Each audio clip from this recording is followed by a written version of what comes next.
Welcome back to তানির রান্নাঘর। সবাই তোমরা কেমন আছো? আশা করছি সবাই খুব ভালো আছো।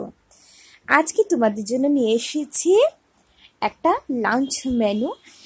দেখতে পাচ্ছ তোমরা থাল সাজানো আছে। তো ফার্স্টেই এখানে আছে ঝুরি আলু ভাজা, আছে পাতলা মুসুর ডাল, আছে মাছের তরকারি, যেটা না হলে আমাদের বাঙালিদের চলেই না। তো চলো আমরা রান্নাতে চলে যাই, অনেক মেনু যেহেতু দেরি হবে। প্রথমে দেখো এখন পাতলা করে মুসুর ডাল করার জন্য আমি মুসুর ডালকে প্রথমে সেদ্ধ করে নেব। খুব ভালোভাবে এটাকে 30 মিনিটের জন্য ভিজিয়ে রেখেছিলাম, ভালোভাবে ধুয়ে নিয়েছিলাম আগে। তো ইন্ডাকশনে বসিয়ে দিয়েছি, কারণ প্রথমে যদি ডালটা বসিয়ে নিই অনেক কাজ হালকা হয়ে যায়। তাহলে চলো, অন্যদিকে আমরা একটা প্যান বসিয়ে নিয়েছি, প্যানটা কম আঁচে রেখে দিয়েছি, এটা গরম হোক। আর অন্যদিকে আমরা মাছ ধুয়ে নেব। এদিকে দেখো ডালের জাল উঠে গেছে, আর একটু জল দিয়ে দিচ্ছি, একটু জলটা শুকিয়ে গেছিল। অল্প নুন দিয়ে দিচ্ছি, অল্প হলুদ দিয়ে দিচ্ছি ডালের মধ্যে। এখন এটা কম আছে, এটা সেদ্ধ হবে আস্তে আস্তে করে। একটু মিশিয়ে দিলাম সবকিছুকে একসাথে। এদিকে প্যানটাও কিন্তু গরম হয়ে গেছে, আমার মাছ ধোয়া হয়ে গেছে। প্যানের মধ্যে দিয়ে দিচ্ছি তেল, আর মাছ ভাজতে একটু বেশি তেলই দরকার হয়। এখানে দেখো মাছটা ধুয়ে রেখেছি, দিয়ে দিচ্ছি নুন, অল্প হলুদ আর লাল লঙ্কার গুঁড়ো। লাল লঙ্কার গুঁড়ো দিলে মাছের কালারটা খুব ভালো আসে যখন ভাজার পরে। আর এমনিও যদি তুমি ফিশ ফ্রাই খাও তাহলে লাল লঙ্কার গুঁড়ো দিয়ে খেলে দারুণ লাগে। তো একটু মিশিয়ে নিচ্ছি সব কিছুকে। আমার হাতে ক্যামেরা ছিল তাই বৌদি দিয়ে একটু মিশিয়ে দিচ্ছি।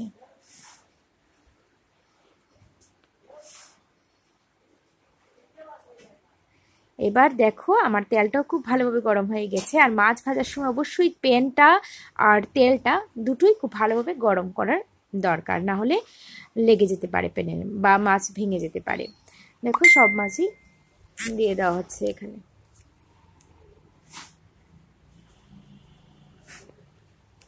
আর অন্যদিকে কিন্তু আমার ডালটা সেদ্ধ হচ্ছে, যেহেতু আমি নুন হলুদ দিয়ে দিয়েছি তাড়াতাড়ি সেদ্ধ হয়ে যাবে। এখন দেখো সব মাছ দিয়ে দিয়েছি। এবার একদিকে মাছটা হবে। দেখো মাছ আমার মোটামুটি হয়ে গেছে, কিছু নামিয়ে নিয়েছি। এবার অন্যদিকে আমি আরেকটা কড়াই বসিয়ে নিয়েছি, যেহেতু খালি ছিল চুলাটা। এখানে দেখো ঝুরি ঝুরি করে আলু রেখেছি, মসুর ডালের সাথে ঝুরি ঝুরি করে আলু ভাজা। এখানে ডালের মধ্যে 3টা মরিচ দিয়ে দিয়েছি, আগে দিতে ভুলে গিয়েছিলাম, এখন দিয়ে দিলাম। এখন দেখো কড়াইটা গরম হয়ে গেছে আমার, এবার দিয়ে দিলাম সরিষার তেল। এবার আমরা দিয়ে দেব আমাদের ঝুরি ঝুরি করে আলু ভাজা। দিয়ে দিচ্ছি হলুদ সামান্য পরিমাণে, নুন দিলাম স্বাদ মতো, আর লাল লঙ্কার গুঁড়ো দিয়ে এবার একটু মিশিয়ে নেব। অন্যদিকে কিন্তু আমাদের একটা চুলা খালি আছে, তাহলে আমাদের কিছু করতে হবে। আচ্ছা, এই ভাজাটা হোক, এবার একটু ভালোভাবে মিশিয়ে এটাকে ঢেকে রেখে দেব একটা সাইডে, মানে একটা চুলায় রেখে দেব, একটা সাইডে রাখলে তো আর রান্না হবে না। দেখো ভালোভাবে মিশিয়ে নিয়েছি আমি। এবার একটু ঢেকে দিচ্ছি। অন্যদিকে মাছের ঝোলটা করে নেব। দেখো তেলটা বসিয়ে নিয়েছি, ওই প্যানটাতেই যেটাতে মাছ ভেজেছিলাম ওইখানে দিয়ে দিলাম মেথি। এটা মেথি ফোড়ন দিয়ে মাছের ঝোলটা বানাবো। মেথিটা দিয়ে 10 সেকেন্ডের জন্য অপেক্ষা করব। একটু দেখো একটু মিশিয়ে নিচ্ছি আমি তেলের সাথে। আর মাছ যে প্যানটাতে ভাজা হয় ওই প্যানটাতে রান্না করলে আমার স্পেশালি আমার মানে খুব বেশি ভালো লাগে, জানি না কেন, হয়তো মাছের গন্ধটা উঠে তার জন্য। তো দেখো মেথির একটা খুব ভালো একটা ফ্লেভার আসছে। আর মেথির ফোড়নের ঝোল কে পছন্দ করো অবশ্যই আমায় জানাবে, আমার তো ভালোই লাগে, দারুণ লাগে। দিয়ে দিচ্ছি মশলা, দিয়ে দিচ্ছি লাল লঙ্কার গুঁড়ো, অল্প হলুদ, আর দিচ্ছি অল্প জিরের গুঁড়ো, স্বাদ মতো দিচ্ছি নুন, দিয়ে তেলের সাথে একটু মিশিয়ে নিচ্ছি সব কিছুকে। অল্প একটু জল দিয়ে দিলাম যাতে মশলাটা আবার পুড়ে না যায়।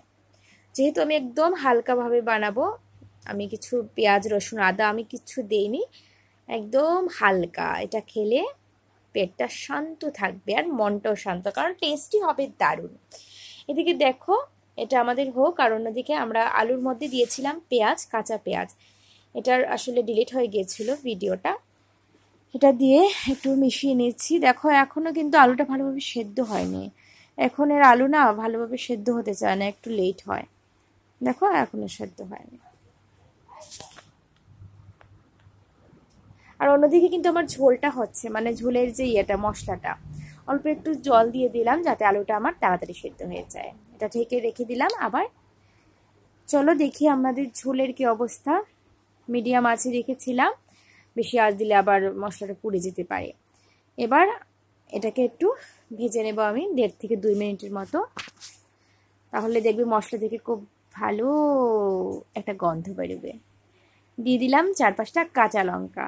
ঝাল তুমি যেভাবে পছন্দ করো ওইভাবেই দেবে। আমি আসলে এই মানে আজকের সব মেনু একদম বললাম না, একদম লাইট, ঝাল টাল একদম কম দিয়ে করছি, বাট ভীষণ টেস্টি। দিয়ে দিলাম গ্রেভির জন্য জল,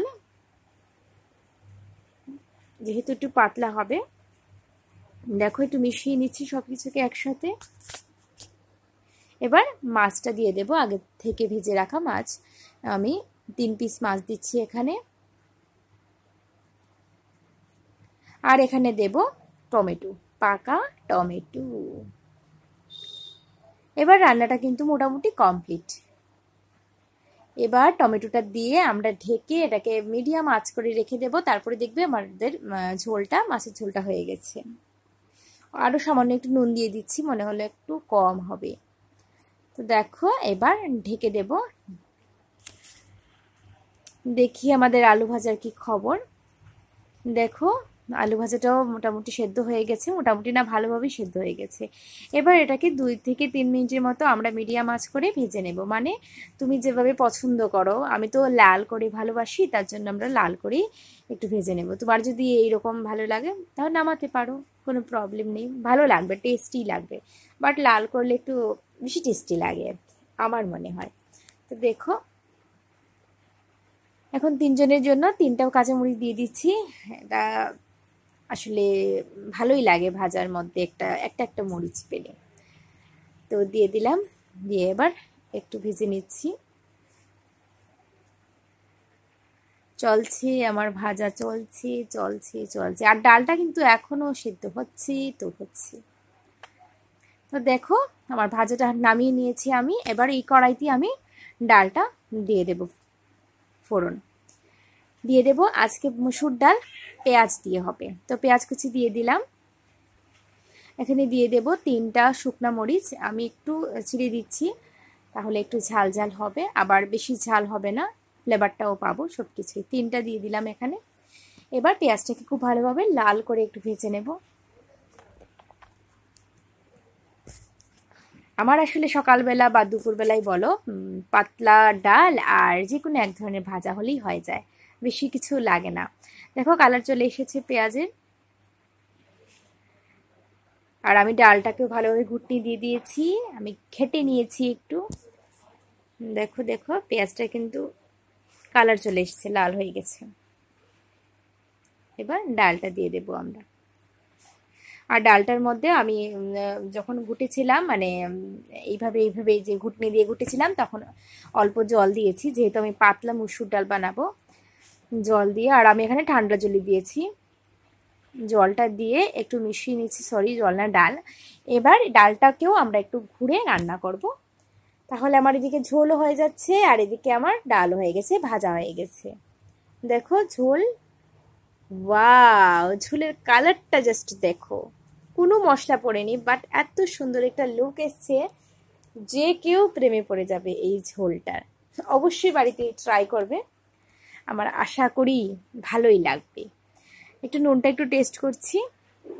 তোমরা তো জানো আমি একবারেই নুন দিই না, কারণ যদি একবারে বেশি হয়ে যায় তাহলে শেষ, পুরো রান্নাটা একদম মাটি। একদম নুনটা একদম পারফেক্ট হয়েছে, আর লাগবে না। আর একটু জাল তুললেই আমি তারপর এটা নামিয়ে নেব। রান্নাটা হয়ে যাবে। দেখো জাল উঠছে তো উঠছে তো উঠছে। গ্যাসটা বন্ধ করে দিলাম, শেষ আমার ঝোল। আর এদিকে দেখো আমার ডালটাও জাল উঠে গেছে। দেখো দেখতে পাচ্ছ, দারুণ লাগছে, পাতলা পাতলা মুসুর ডাল। তো তৈরি হয়ে গেল, এখন শুধু সার্ভ করার পালা। দেখো আমি সার্ভ করে নিলাম, আর সাথে অবশ্যই আছে একটা মাছ ভাজা আছে আর ডবল ডিমের অমলেট আছে। এটা আর দেখালাম না, ডিমের অমলেট তো সবাই করতে পারো, কোনো একদিন হয়তো দেখিয়ে দেবো আবার। তো দেখো আমি সার্ভ করে নিয়েছি, তোমরা কে কে খেতে চাও প্লিজ চলে আসো আমার বাড়িতে। আর আমি এইভাবে মানে গুছিয়ে পরিবেশন করতে দারুণ ভালোবাসি কাউকে। তাহলে আজকের ভিডিওটা যাদের ভালো লেগেছে অবশ্যই লাইক করে দিও, আমার চ্যানেলটা সাবস্ক্রাইব করে দিও, ফ্রেন্ড ফ্যামিলি সবার মধ্যে একটু শেয়ার করে দিও, আর বেল আইকনটাতে ক্লিক করতে কিন্তু একদম ভুলবে না। আর কমেন্টস করেও আমায় জানিও কেমন লেগেছে তোমাদের। সবাই খুব ভালো থাকবে, নতুন রেসিপির সাথে আবার দেখা হবে খুব তাড়াতাড়ি। তো টাটা, আমরা এবার খেয়ে নিই।